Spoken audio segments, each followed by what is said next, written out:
LSDM akuzon VMRO-DPMNE-n dhe Ministrin e Punëve të Brendshme Pançe Toshkovski se po kryen terror politik me qëllim që të mbrohen zyrtarët e pushtetit nga përgjegjësia për tragjedinë në Koçan, në të cilën humbën jetën 61 persona.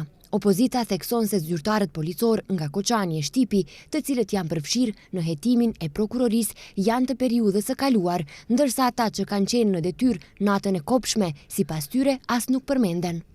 Si nuk u gjend asnjë i dyshuar nga kryeshefët aktual dhe zyrtarët aktual të MPB-s në Koçan dhe Shtip, të cilët kanë qenë përgjegjës të drejt për drejt për sigurinë natën e kopshme.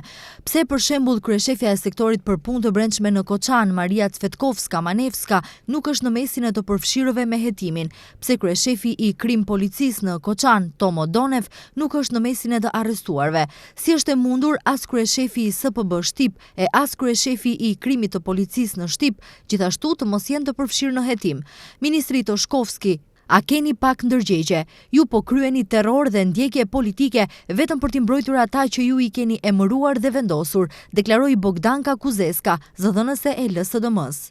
Për drejtësi selektive akuzon edhe BDI-a opozitare, e cila thekson se hetimi është hakmarrje politike, por që kamuflohet si drejtësi.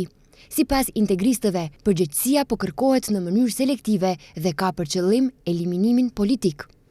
U mor një vendim që pothuajse të gjithë të ndaluarit të lirohen nga paraburgimi aktiv, përveç Kreshnik Bekteshit, i cili vazhdon të mbahet në paraburgim, një person që prej kohësh është në shënjestër të hakmarrjes politike.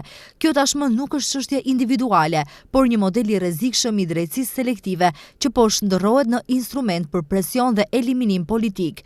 Kjo nuk është drejtësi. Kjo është politike kamufluar si gjyqësor. BDI nuk mbron individ, por mbron drejtësinë si parim, të barabartë për të gjithë, thon nga BDI. Ndryshe, ka shkuar në 62 numri viktimave nga tragjedia në Koçan.